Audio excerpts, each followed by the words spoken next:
Hello everybody, I am Dr. Spurti, obstetrician gynecologist, consultant fertility specialist at Agni Fertility and Andrology, Kukatpalli. ఇవాళ మనము female infertility అంటే ఆడవాళ్ళలో సంతానలేమి సమస్య ఎలా వస్తుంది దానికి కాజెస్ చూసుకుందాం. 4 ఇంపార్టెంట్ కాజెస్ చూసుకుందాం.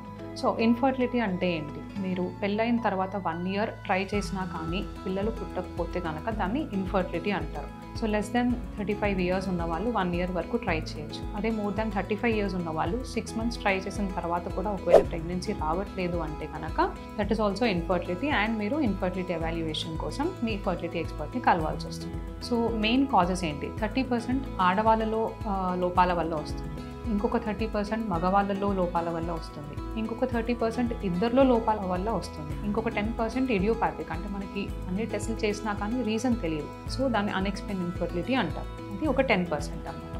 సో ఫీమేల్కి వస్తే ఆడవాళ్ళలో కాజెస్ ఏంటో చూసుకుందాం. సో ఆడవాళ్ళలో కాజెస్ 4 డివైడ్ చేయొచ్చు. ఫస్ట్ హైపోథలామిక్ పిట్యూటరీ డిజార్డర్స్ అంటే మెదడులో ఉత్పత్తి అయ్యే హార్మోన్స్ లోపం వల్ల వచ్చే ఇన్ఫర్టిలిటీ. ఇంకోటి ఓవేరియన్ డిజార్డర్స్ అంటే మన ఓవరీ రెస్పాండ్ అవ్వట్లేదు. ఇంకొకటి పెల్విక్ అండ్ యూట్రైన్ కాజెస్ అంటే మన యూట్రస్లో ఇంకా అక్కడ చుట్టుపక్కల ఉన్న డిఫెక్ట్స్ వల్ల వచ్చేది. ఇంకొకటి లాస్ట్ ఇడియోపాథిక్ అంటే unexplained. So hypothalamic pituitary disorders ఇవేంటంటే నార్మల్గా మెదడు నుంచి ఓవరీకి అండాశయంకి సిగ్నల్స్ అనేవి వెళ్తూ ఉంటాయి హార్మోన్స్ వల్ల. సో ఎప్పుడైతే మన మెదడు నుంచి సిగ్నల్స్ అనేవి వెళ్ళవో అండాశయం నుంచి అండం ప్రొడక్షన్ ఇంకా అండం రిలీజ్ అనేది అవ్వదు. So that is hypothalamic and pituitary disorders అంటారు అవి.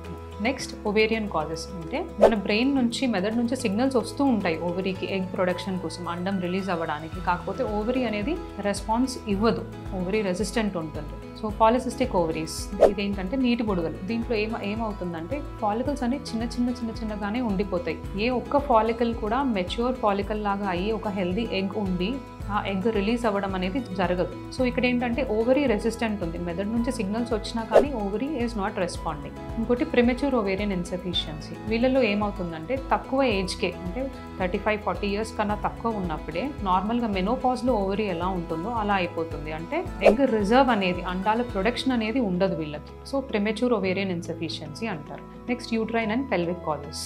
దీంట్లో ఏంటంటే ఇప్పుడు గర్భసంచికి వస్తే గర్భసంచిలో ఏమైనా లోపల ఏమైనా గ్రోత్ అంటే పాలిప్స్ కానీ ఫైబ్రాయిడ్స్ కానీ లేదా లోపల ఇన్ఫెక్షన్స్ వల్ల కానీ ముందు చేసిన డిఎన్సీ వల్ల అతుకులు ఫామ్ అవడం అంటే యాషర్మెన్స్, ఇంకా ఎండోమెట్రైటిస్ లేదా యూట్రస్లో గర్భసంచిలో ఒక గోడలాగా ఫామ్ అవుతుంది, సెప్టేట్ యూట్రస్ అంటారు. సో యూట్రస్లో ఉన్న ఏమైనా ములేరియన్ అనామలీస్ అంటారు. యూట్రస్లో ఏమైనా అబ్నార్మాలిటీస్ వల్ల ప్రెగ్నెన్సీ రావట్లేదా లేదా పక్కనున్న ట్యూబ్స్ డ్యామేజ్ అవ్వడము, ట్యూబ్ ఎక్కడైనా బ్లాక్ అవ్వడము.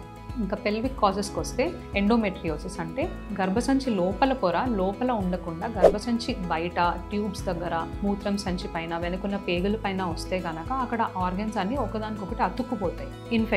ఇన్ఫెక్షన్స్ వల్ల కూడా ట్యూబ్ ఇంకా ఓవరీ ఈ మధ్యలో ఉన్న రిలేషన్ నార్మల్గా అండాశయం నుంచి అండం రిలీజ్ అయినప్పుడు అది ట్యూబ్లోకి వెళ్తుంది. సో ఎప్పుడైతే ఎండోమెట్రియోసిస్ కానీ ఇన్ఫెక్షన్స్ కానీ ఉన్నప్పుడు ఏమవుతుందంటే ఆ ట్యూబ్కి ఓవరీకి ఉన్న రిలేషన్ అనేది దెబ్బతిని అండం ఎప్పుడైతే రిలీజ్ అవుతుందో అది ట్యూబ్లోకి వెళ్ళదు. సో అప్పుడు that will cause infertility. So ఇవి యూట్రైన్ అండ్ పెల్విక్ కాజెస్. ఇంకొక 10% మాత్రం అన్ఎక్స్ప్లెయిన్డ్ అంటే అన్ని స్టాండర్డ్ ఇన్వెస్టిగేషన్స్ చేసిన తర్వాత అన్నీ నార్మలే ఉండి కూడా ప్రెగ్నెన్సీ రావట్లేదు అంటే దట్ ఈస్ అన్ఎక్స్ప్లెయిన్డ్ ఇన్ఫర్టిలిటీ.